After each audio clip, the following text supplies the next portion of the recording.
the first time in 30 years, the COP presidency has mandated a Planetary Science Pavilion. And this is truly wonderful. And we don't have time as a proud partner of this initiative. And it really serves as a scientific command center of the COP and connecting negotiators directly to the different scientists and also the policymakers and indigenous peoples that are leaders in the respective fields. And also it really connects the civil society of different aspects at the COP here.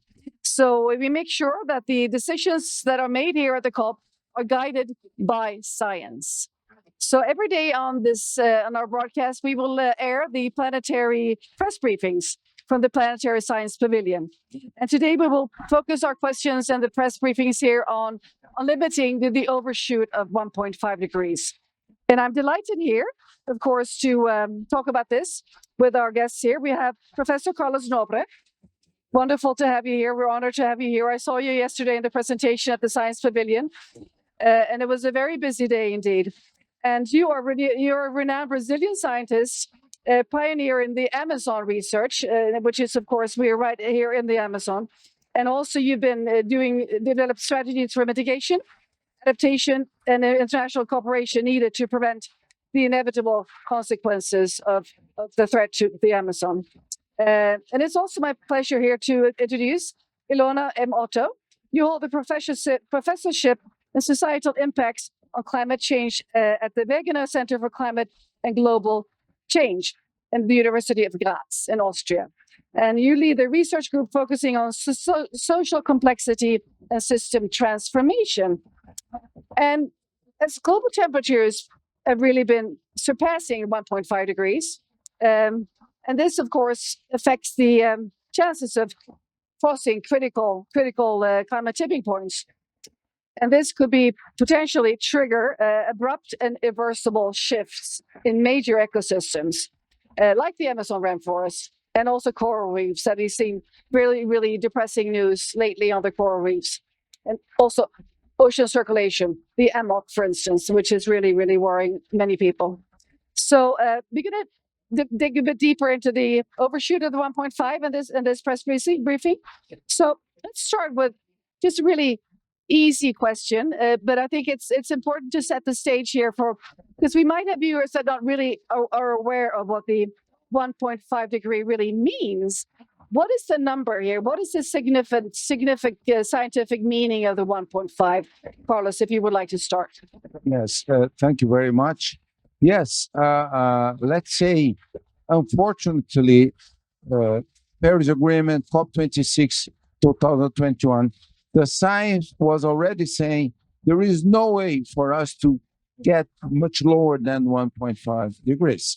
So at that time, science was indicating if we were able to rapidly reduce emissions of greenhouse gases, particularly from fossil fuels, and get to net zero emissions by 2050, we would not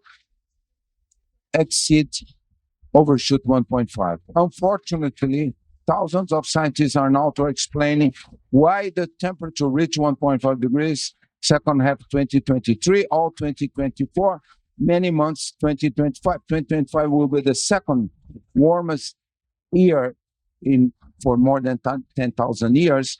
So now, and the Secretary General Antonio Guterres in the United Nations said correctly, science saying we are going to exceed 1.5 degrees in 5 to 10 years maximum.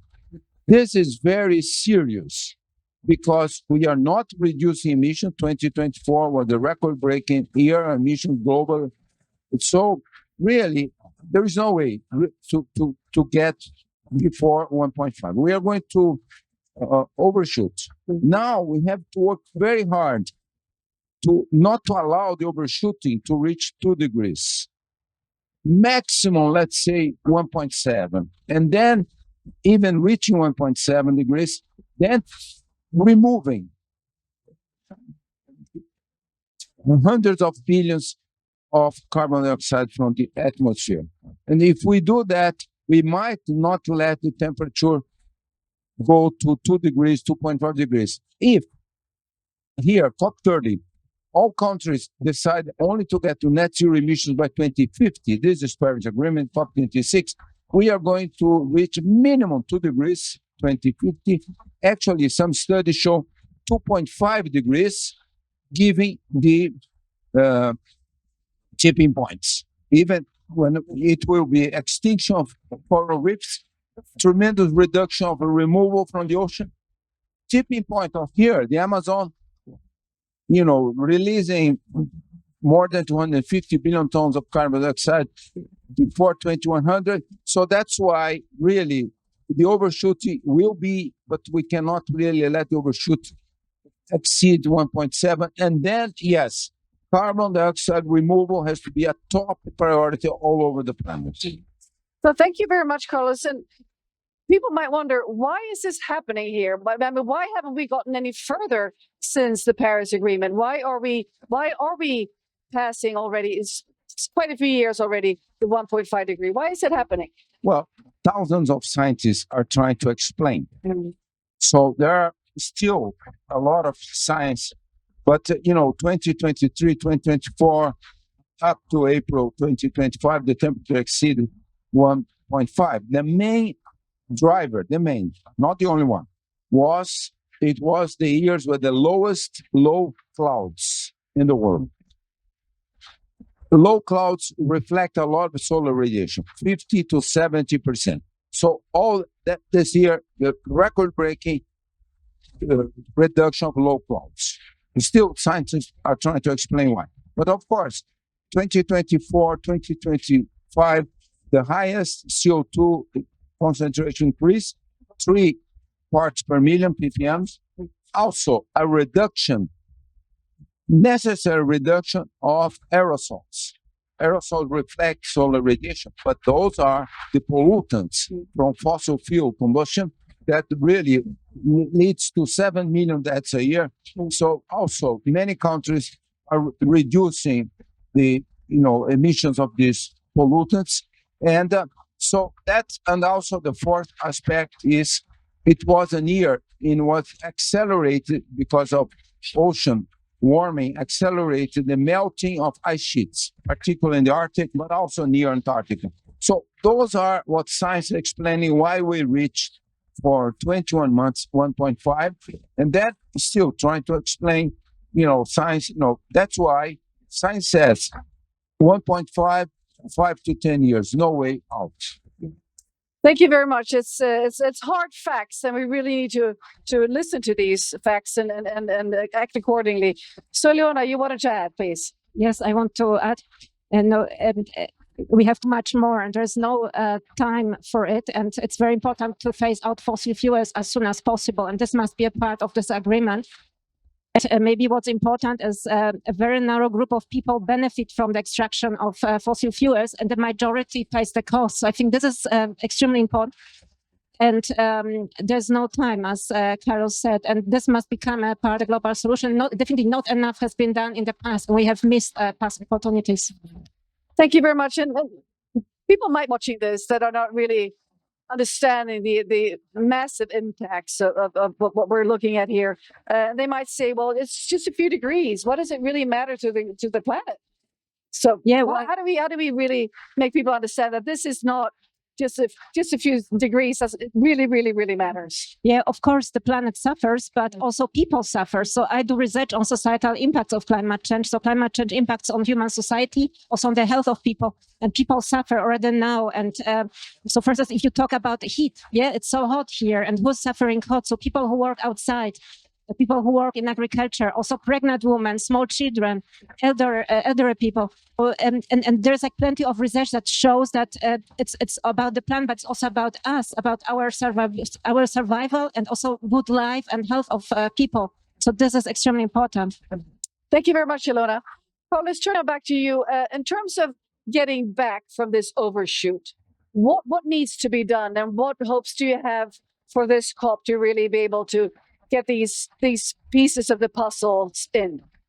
Absolutely, yes. We have we call in science looking for positive tipping points, and very rapidly we have to reduce emissions.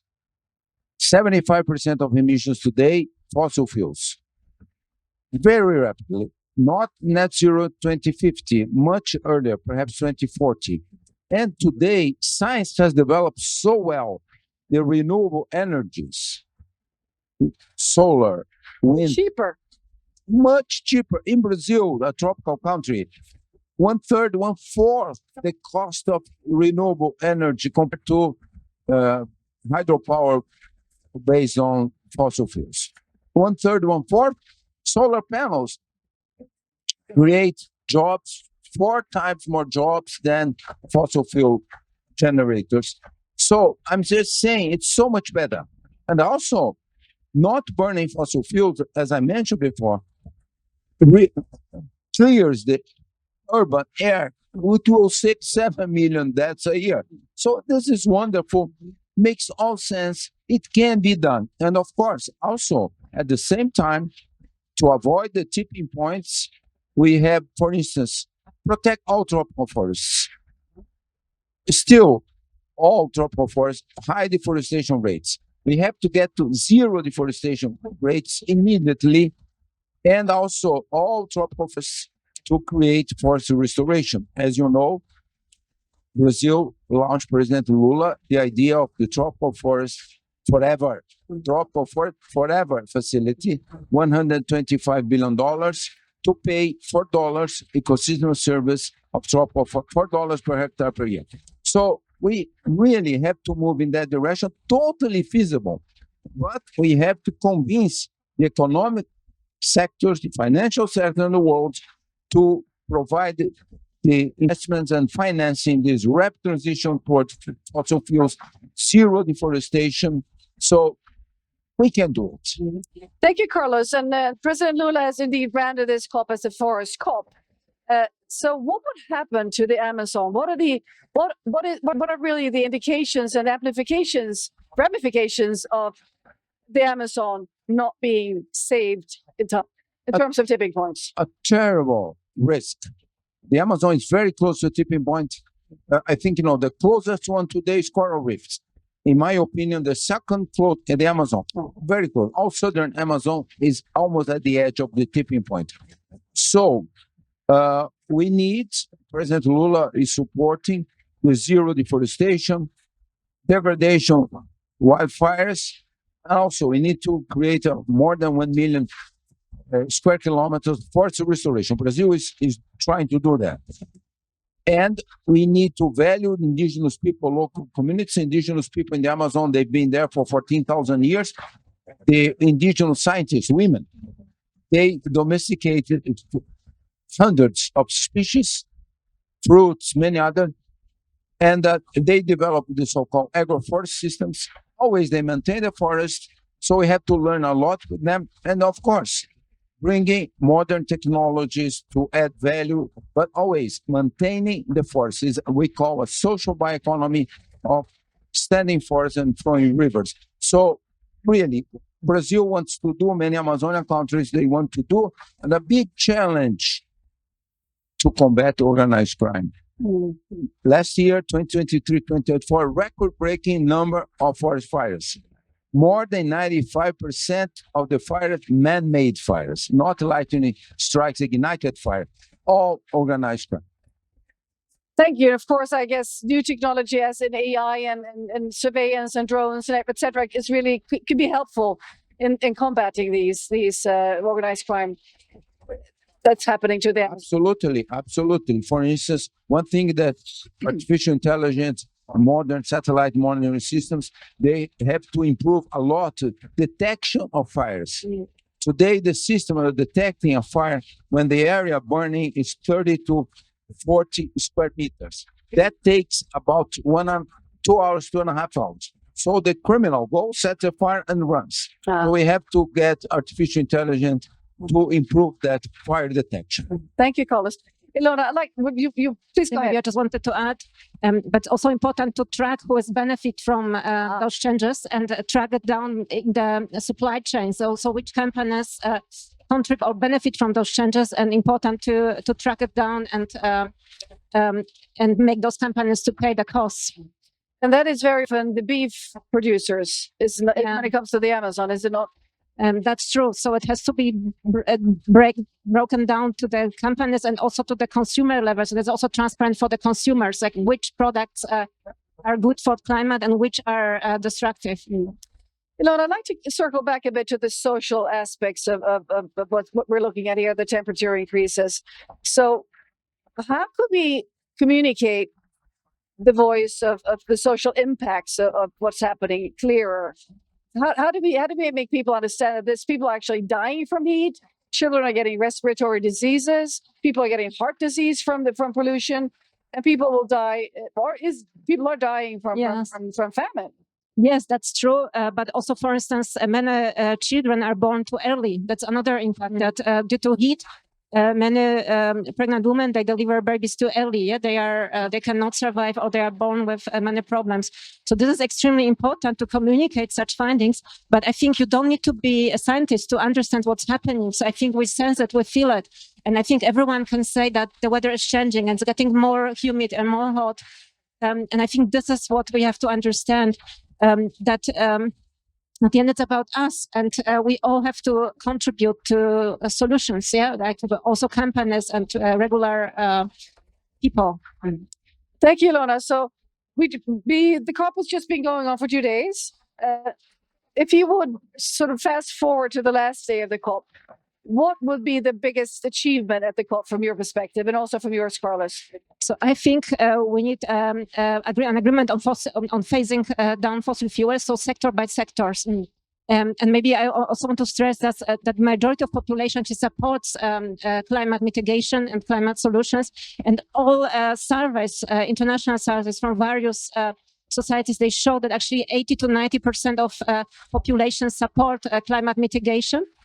And I think this needs to get to the heads of decision makers here at the COP. Indeed. That most of the people, they support those changes and they want climate solutions. And I think so phasing down fossil fuels is extremely important. Then protecting forests, protecting Amazon and other rainforests. Exactly. So I think these are the central, also protecting health of people and good life of people. Yeah, because at the end, I think this is like what we all want. Yeah, we want to have peaceful life. We want our children to get access to education. We want to live peacefully and do our work. And I think I hope this conference will help to support those goals. Thank you, Carlos. You get the final word here. What are your hopes? I just want to say, yesterday President Lula did a very good discourse. He brought many important issues. I wanted to mention two. Please do. He said, today, globally, the wars, $2.7 trillion, killing hundreds of thousands of people, all those countries with wars. Please, let's stop all the wars. And this $2.7 trillion, let's use that to a rapid energy transition, protecting the forest, improving the reliability, the adaptive conditions of billions of people in the world. So I think President Lula was very right. The other point he raised is how to make the climate deniers to listen to science. I think this is a tremendous challenge. Why? Because all over the world, democracies, in the last elections, all over the world, the electors in democracy, they are electing a large number of populist politicians, and a lot of these populist politicians are climate deniers. US, Argentina, here in the 750 cities and towns in the Brazilian Amazon, 80% of politicians, populists, a lot are climate deniers. So I'm just saying, President Lula, you're right. I mean, we have to work on that. Then I say, how to do it?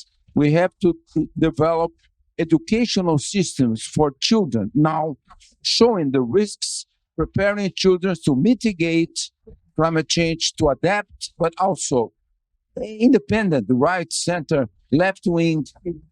Do not vote in populist politicians. Thank you very much. Ilona, you look like I you just want wanted to add that actually there's evidence that shows that populists are linked to finance from fossil fuels Oh, indeed. and from Russia, actually. Indeed. We've seen that over and over again. And this is really something that we constantly have to bring to light. So thank you so much for joining us in the studio and for the work you do. It's crucial. And we are so happy to be partners with you and to be able to facilitate some sort of more, that people can see more of your work here via our We Don't Have Time channel. So thank you so much. And we'll be having you back in the studio many times. Thank you. Okay, thank you.